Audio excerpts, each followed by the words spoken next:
Because of Winn Dixie, Chapter 19. In the morning, me and Winn Dixie went down to sweep the pet store, and I took a litmus lozenge for Otis. Is it Halloween? Otis asked when I handed him the candy. No, I said. Why? Well, you're giving me candy. It's just a gift, I told him, for today. Oh, said Otis. He unwrapped the litmus lozenge and put it in his mouth, and after a minute, tears started rolling down his face.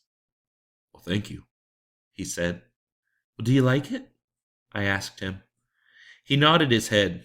It tastes good, but it also tastes a little bit like being in jail. Gertrude squawked. She picked up the litmus lozenge wrapper in her beak and then dropped it and looked around. Gertrude, she screamed again. You can't have any, I told her. It's not for birds. Then real quick, before I lost my nerve, I said, Otis, what were you in jail for? Are you a murderer? No, ma'am, he said. Are you a burglar? No, ma'am, Otis said again. He sucked on his candy and stared down at his pointy-toed boots. You don't have to tell me, I said. I was just wondering.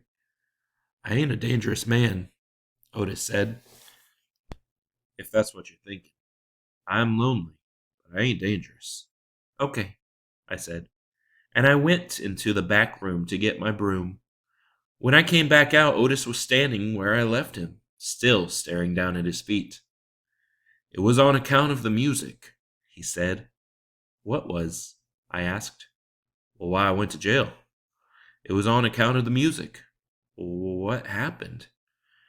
I wouldn't stop playing my guitar. Used to be I played it on the street and sometimes people would give me money. I didn't do it for the money, I did it because the music is better if someone's listening to it. Anyway, the police came and they told me to stop it. They said how I was breaking the law, and the whole time they were talking to me, I went right on playing my music, and that made them mad. They tried to put handcuffs on me, he sighed, and I didn't like that. I wouldn't have been able to play my guitar with them things on. And then what happened? I asked him. I hit him, he whispered. You hit the police? Uh-huh, one of them. Knocked him out. Then I went to jail, and they locked me up and wouldn't let me have my guitar. And when they finally let me out, they made me promise I would never play my guitar on the street again. He looked up at me real quick and then back down at his boots. And I don't. I only play it in here. For the animals. Gertrude, the human Gertrude. She owns this shop, and she gave me this job when she read about me in the paper. And she said it's all right for me to play music for the animals. So you play your music for me and Winn Dixie and Sweetie Pie? I said. Yeah, he agreed. But you ain't on the street. Thank you for telling me about it, Otis, I said. It's all right. I don't mind. Sweetie Pie came in, and I gave her a litmus lozenge, and she spit it out. She said it tasted bad.